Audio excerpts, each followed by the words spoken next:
You know that feeling of trying and still not getting anywhere?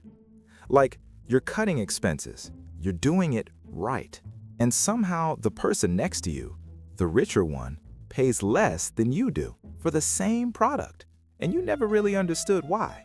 Let's talk about money? I'll tell you about a day that changed how I see poverty.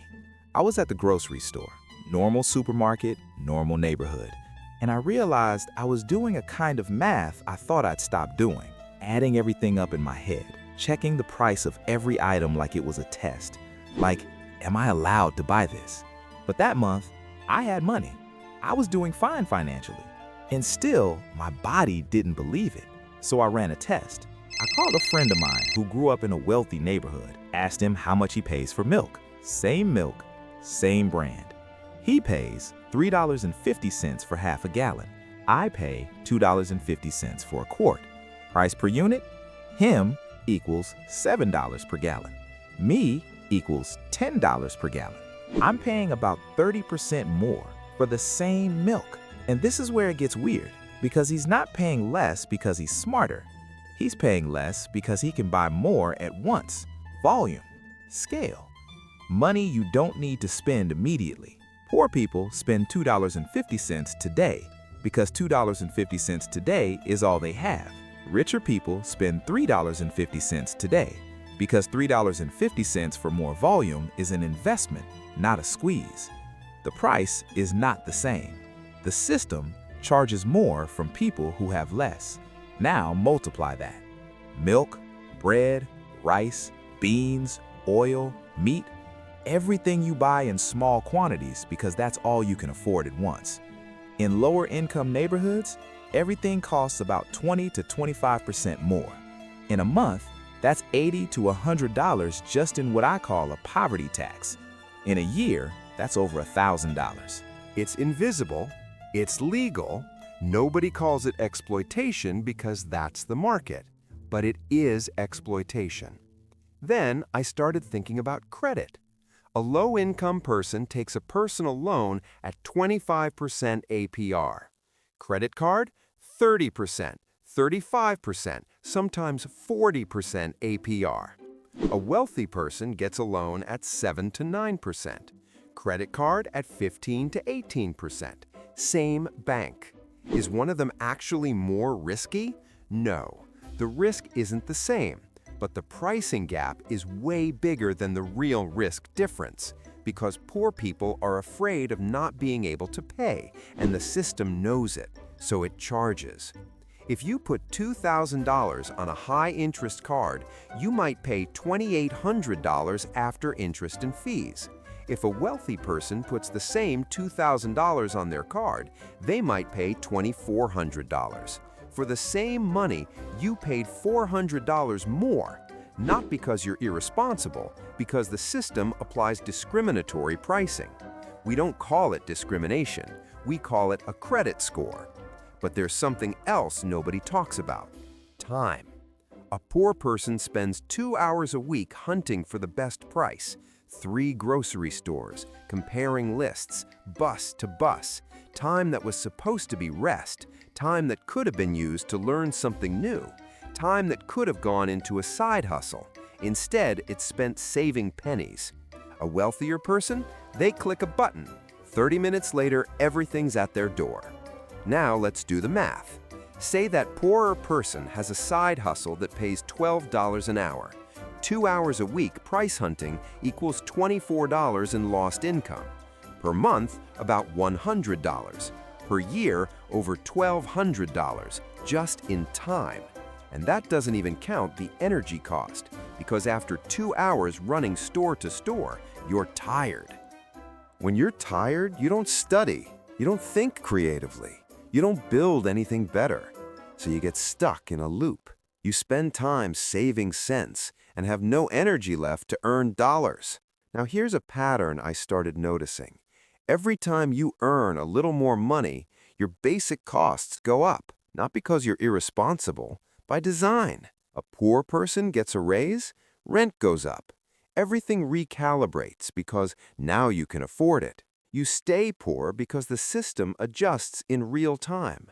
You're always on a tightrope, always with 80–90% of your income already committed, not because you're not trying, but because there are forces you cannot control working against you, competing for every dollar you earn.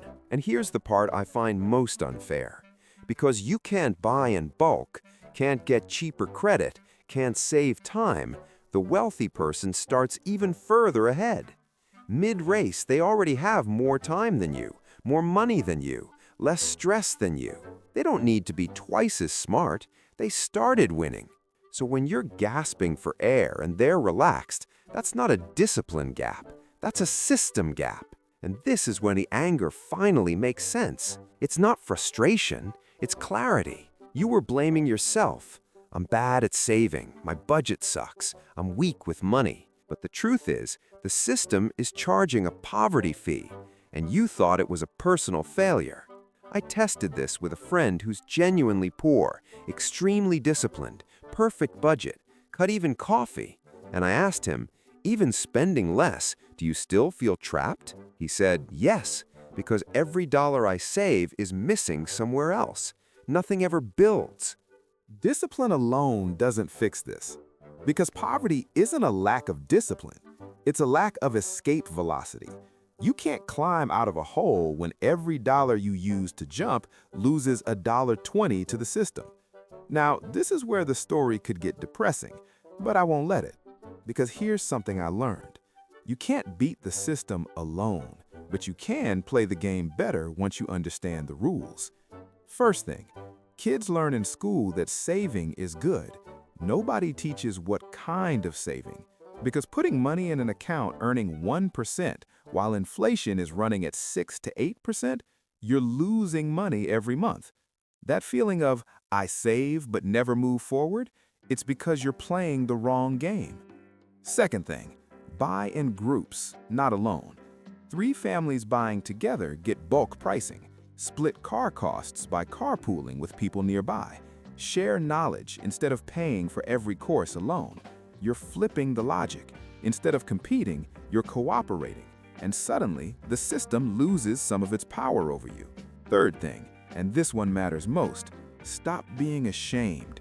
Because money flows better in communities that know where it's going. Poor people always want to look fine. I'm good, all set, I don't need help. Meanwhile, rich people talk openly with other rich people. They share contacts, they share strategies.